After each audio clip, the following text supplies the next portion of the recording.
Hello, everyone, and welcome back to the GoalGetHer Podcast. Julia Dietmar has built a career at the cutting edge of retail AI innovation, previously serving as the Chief Product Officer at Vue.ai, where she led the creation of computer vision-based tools that help retailers deliver better customer experiences. She's also a certified image consultant and the co-founder of OpenWardrobe, a platform reimagining how we approach our closets, from upcycling and smarter shopping decisions to using data to reduce waste. Her work is all about making fashion more personal, sustainable, and accessible while empowering people to express themselves without compromising the planet. Julia, we're so excited to have you here. Welcome. Thank you so much. Thanks for having me. So let's start from the beginning. Where did you grow up? Where did you go to school? Growing up, did you think you were going to be working in both AI and fashion? Oh gosh. Okay, so let's start from the beginning. I was born and grew up till I was in my mid-teens, in a country that doesn't exist. It's the former Soviet Union, and specifically what's now between Belarus and Ukraine and Lithuania. So that's where my family is from. Um, and as you can imagine, it was a place where resourcefulness was a very good skill to have. And not having enough in terms of finding clothes that is, nice looking and fits you well. It was all about, hand-me-downs and repairs. And if you could sew, then it was amazing.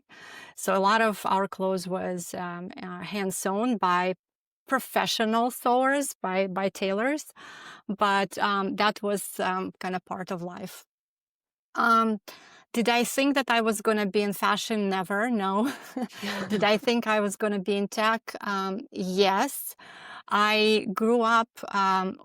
Initially, I wanted to be a doctor. So my grandparents and my father's side were both doctors, dermatologists, and I grew up kind of reading those books that they had, and so that's what I was thinking I was going to do. And then when I was about maybe 10, 11, 12, I visited my father at work, and he was a computer scientist. And in those days, it was still big mainframes and punch cards, and it was early 80s. It was very interesting. And when I visited, all programmers at the time, they wore white coats. That was the thing. That was part of their uniform. And I'm like, okay, they wear white coats, doctors wear white coats. And here you don't have to deal with blood. Maybe I'll do this. And that was kind of the start of what I was thinking that I was going to do, which was work with computers. And that's what I did. So my first degree was in computer science, and I started out as a software engineer. So for about first 8-9 years of my career, I was a coder basically. And then I went to business school. And as far as retail, I almost accidentally fell into it when a startup that I was working for got acquired by Walmart. And that's how I got into retail. So I started learning about retail, and I worked with merchants in different verticals, and apparel was one of them. It was very interesting, the problems that they were trying to solve. And that's how I got into that. That's awesome. That's a really very unique story. My family, part of my mom's side, is actually from Ukraine and old Soviet Union areas as well. So it's really interesting to hear them talk about areas that they grew up that, as you said, no longer quote unquote exist anymore. It is a very interesting concept. Yeah. So let's backtrack. You served as Chief Product Officer at Vue, building AI products that changed how realtors think about customer experiences. How did that tech role, or what did that tech role teach you about innovation and leadership within such a male-dominated industry such as tech? So the male dominated, that was always part of my career, right? Even I remember when I was a student in my undergrad in computer science, there were very few girls in the audience. Mostly it was guys. And then when I started working as a software engineer, and I would sit in a meeting with a bunch of guys, and I had comments like, "Oh, you don't look like a software engineer." I'm like, "What is a software engineer What does supposed one to look look like? like? Like, Yeah. is it because I'm not overweight and not smelly, and it's just like don't drink Coke the whole day every day." So it was pretty offensive. I thought in the beginning, but then when you kind of get used to it, you figure things out, and um, credibility compounds, right? So results and things that you deliver doesn't matter if you deliver big wins or you deliver small wins, especially if you're earlier in your career. When there are results, the room gets quieter, right? And people don't talk down to you anymore. So that, and then when I I started working in retail tech.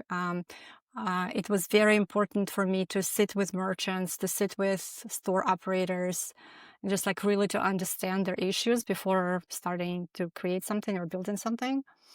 And then as far as leadership, it's really kind of giving space and giving voice to people who are good and want to grow, and basically just allowing them to learn and make mistakes and make decisions, and not just direct them all the time, because that way they don't learn.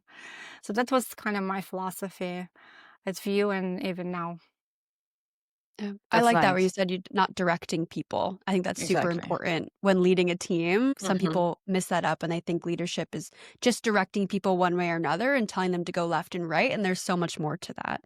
So I love Yeah, that it's line. exactly. So, I mean, direction, you need to direct people, right? You need to give them kind of structure A and pathway. pathway, Exactly. exactly.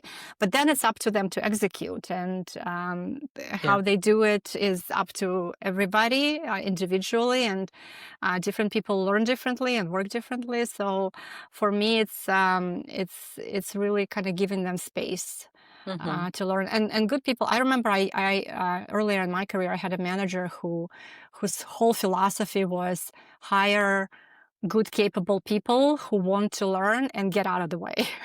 Just remove barriers for them, and just otherwise get out of the way. So I thought it was a very good way to lead, and Yeah. that's what I'm trying to do. That's incredible. Open wardrobe, I think that's a cool concept. Even the name, I think that's very smart. What inspired you to start that journey? There were a couple of things. So one is, in my previous role at Vue, I worked a lot with brands, apparel brands, specifically fashion brands, apparel brands, and really seeing how they are, or at the time, they were really trying to just figure out what people want, and that is very difficult problem to solve, right? Like demand forecasting in fashion and apparel is not easy. So whenever we're saying, "Oh, this thing is trending," or "that thing is trending," that means it already happened. It's trending because somebody already produced it and sold it, and so the predicting is very difficult.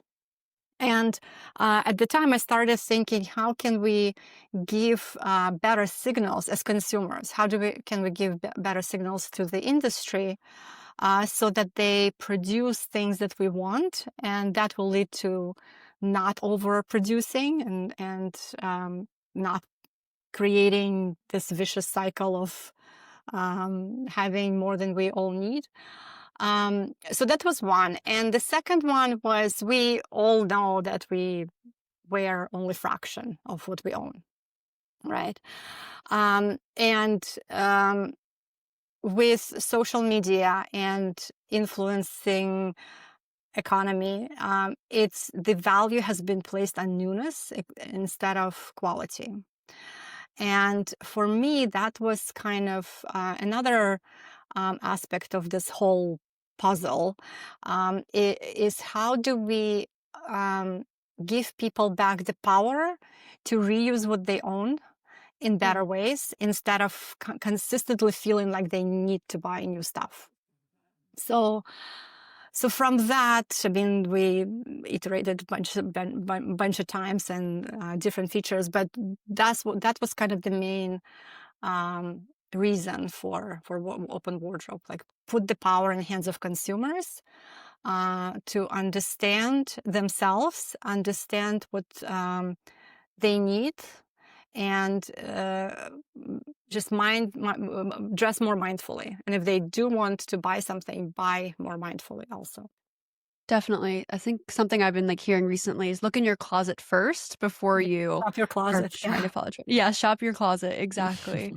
Yeah. So for someone listening who wants to make their wardrobe more sustainable without spending a super ton of money, what is the very first step that they could take? Don't spend any money. So the most sustainable item is the one already in your closet, right? So just learn how to use what you already own a lot, in more ways rather than buying new. And if you do want to buy new, there's absolutely no reason to only buy from sustainable brands. I mean, yes, if you can afford it and if you can well research which brands are sustainable, that's great, and there are resources out there that can help you. But if you have limited resources, the way to be sustainable is really making sure that what you buy you're going to use and you're going to own for many years to come. And when the garment is produced, regardless of the methods, sustainable or not sustainable methods, you can make it sustainable by wearing it at least 30 times. At least 30 30. times. 30 Okay. times. So that is kind of the metric that's been floating out there. Frankly, I don't know how that metric came about. I need to research it a little bit more. But 30 seems like a good number, because especially if you consider the fact that we women, men are a little bit different and better in that. Women wear garments on average 7 times. Wow. So 30 becomes a little bit more, and it's to some people it might feel like, 30 times is too many, and actually if you think about it, it's not, because you can and then with our tools we teach our users to do that. You can style things in many different ways. You can pass it on, you can loan it to your girlfriend, you can do so many things with it, right? So 30 is there and manageable. Yeah, I really love repeating clothes. Like, I feel like if you really like a shirt or whatever you own, I want to wear it every day, you Yeah. know? So I'm pretty sure I've repeated 1,000 times my clothes, which is Same. great. Yeah. So what about the ethical side of the fashion industry? Is I think a less talked topic within the industry and us as an audience. So do you do any research or plan to do research about that in your space? Yeah. So one thing that I found very interesting in my research and the numbers that I'm seeing with our users. So fashion, if it was a country, it would be a third largest polluter environmentally. Wow. And then if you consider the labor practices, if you consider use of resources, it's one of the biggest industries in the world that actually fashion and retail is one of the biggest employers as an industry, right? So in terms of people who produce goods and people who sell them, retail is as a whole is definitely providing a lot of jobs. Now, if we talk about fashion and fashion production and where the garments are being produced, that's a completely different story. And then we all read about horrible working conditions on factories in Bangladesh and other countries. So if we as consumers want to influence that, the best way for us to vote is with our wallets, right? So how can you do that? You basically need to, and so many resources. Good on You is a really good resource. There are other companies that provide a lot of information on sustainable practices, not just environmental, but labor and economical and all of that. So all of that information is out there and available, and it's up to us to educate ourselves and figure out who we want to buy from. I do think the labor aspect is maybe a little less focused on sometimes in the conversation. And I hope that can change down the line, that it's a little more known. It definitely is a hotter topic now than it was 5-6 years ago, but I think that area of it does have a long way to go. So it's an interesting topic.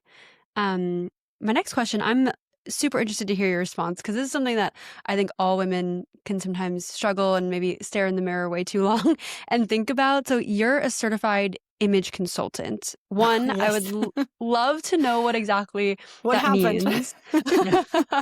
And two, what have you learned about how clothes can impact the way women see themselves and also how others see them? Because I think we all have had firsthand experiences with this. So I'm super interested to hear your point of view.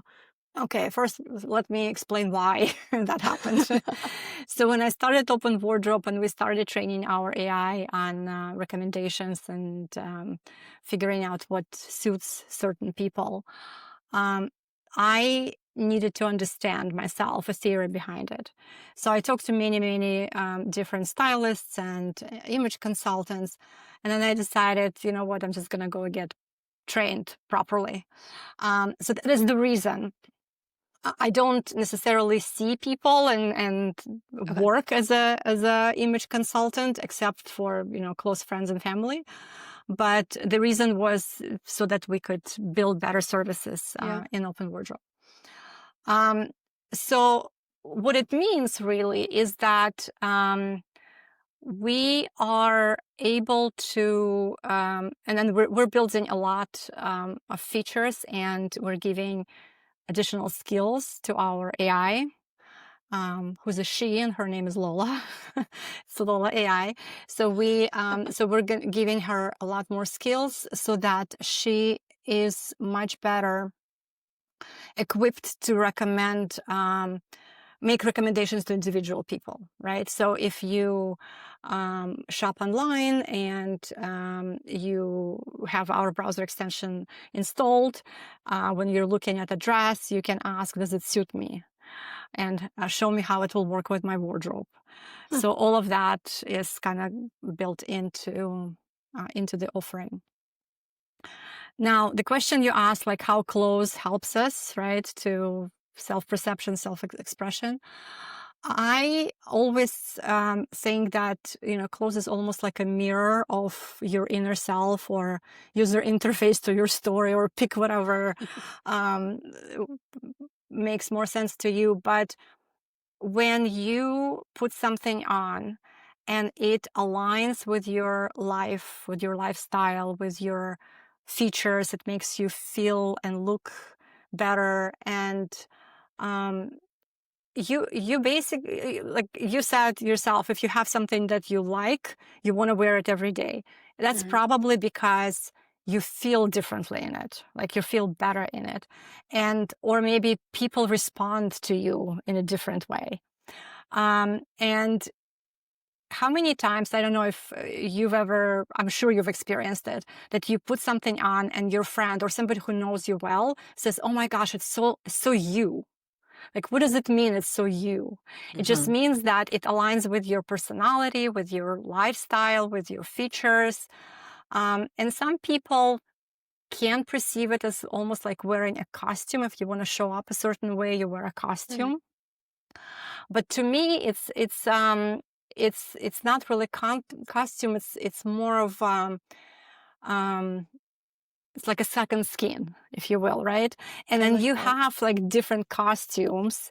When you were to go to work, you wear something appropriate. When you go for a date, you wear something else. But it doesn't mean that they're different things. It's all part of you, and all part of your wardrobe, and all part of how you want to show up. There's another thing that I noticed with me and some people that I work with. is that a lot of times your clothes is very much making you feel in a different way, especially colors. Like colors are super powerful, right? Like you want to feel a certain way, you want to feel energized, you wear something bright or you wear something, red, or I don't know, it's whatever makes you feel that way. But also silhouettes. Like if you put something on and you look good, whatever that means to you, you feel completely different. Like you stand a little bit straighter, you walk a little bit more confidently, right? So it definitely makes a lot of difference. And then the opposite, right? If you want to hide from the world, like you put a hoodie with a little baseball cap and something gray and something that you can hide in, and then that makes you feel a certain way too. So definitely a lot of power in what we wear. I love that. There's so much thought behind fashion. It's insane. So you worked in both boardrooms and creative spaces, which I think it's amazing. And the whole point of this podcast is to provide platform for other women to listen to them and get inspired, right? So what advice do you have for women who want to bridge two very different worlds in their careers, such as yours? Yeah, I don't think they need to be separated. You bring both, right? Because if you are in business, in a creative business, that means that you have both parts of that personality in you. So bring both. And we actually, even with clothing, right? In OpenWardrobe, we have this, when you go through our style blueprint, we give you 3 things, like your shapes, your colors, and the third one is your style personality. And we explain how it shows up. And we show you how you can go from one to another or bring both of them together in the same outfit, right? So you said boardroom and creative. So boardroom reads classic, right? If somebody says boardroom, what do you envision? You envision suits, you envision lawyers, bankers, right? Like very, very classic, very straight silhouettes. If somebody says creative, you envision something eclectic or, Bright many colors. bright Yeah. colors, prints, right? So why not combine this, right? You can have, let's say, a classic suit with a colorful scarf on top, or maybe interesting jewelry or something like that, right? So you can definitely bring all aspects of your personality into whatever you're doing. And in I love terms of like combining boardroom and creative personalities, again, you need to be just true to yourself. That's my whole point, right? If you are more creative and then you're in a managerial role, it's an asset, and you need to use it rather than hide from it. So to me, it's definitely all about showing up however you want and having fun in the process. So if you're not having fun, that's the most important thing that I tell my son and I tell everybody. If you're not having fun at what you're doing, then stop doing it. Yeah, I totally agree. I think that's what all of our conversations with all of our guests so far have always come back to. At the end of the day, you have to follow what makes you happy. And no matter what that is, you'll be content. And it doesn't matter what that is. Everyone else's calling is different. So I totally agree. As someone who is constantly pushing in this industry forward in a world that can very often feel super chaotic, how do you personally stay inspired and motivated to keep going? Well, our users definitely inspire me. So what keeps me going is every time that I get an email and that says that your platform helped me cure my shopping addiction, or you're helping me with not having a huge closet and nothing to wear and just staying organized, or whatever that is. That keeps me going, because startups are very hard. Everything is very, very messy. Not everything works all the time. In fact, it doesn't work most of the time, right? And you kind of have to manage that. So, so it's very important to have this positive reinforcement, if you will.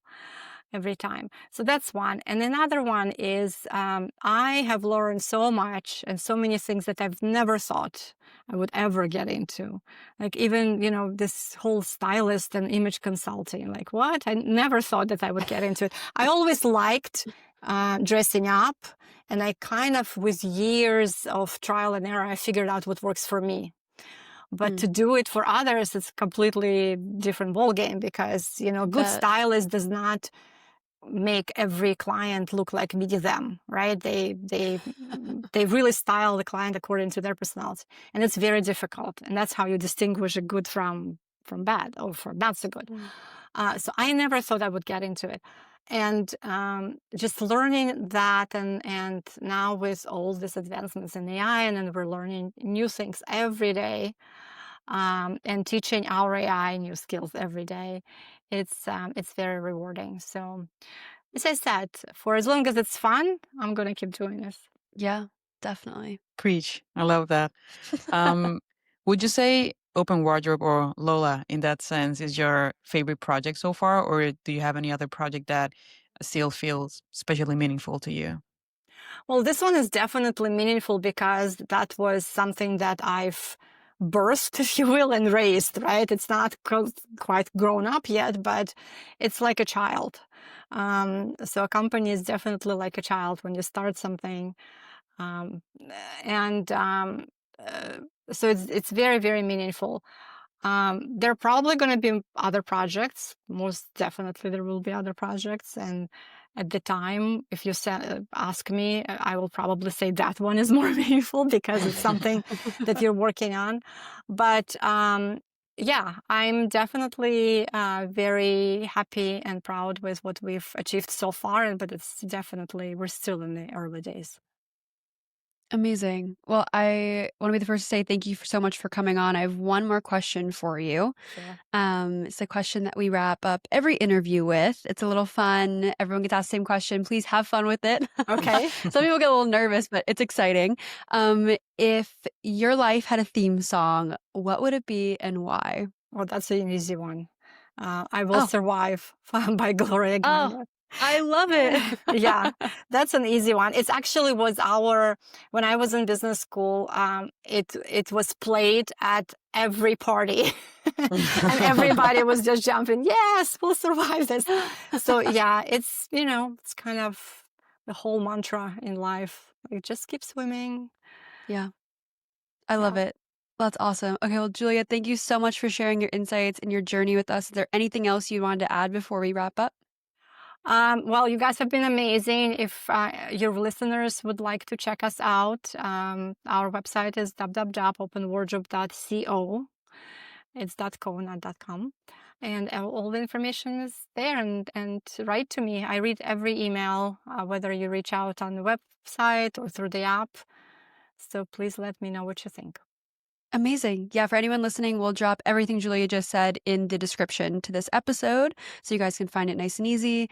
And of course, make sure to follow us on Instagram, LinkedIn, and TikTok at GoalGetHer Podcast for updates and great content. And don't forget to tune in. We have bi-weekly episodes you will not want to miss. Thank you guys. Bye. Thank you. Bye.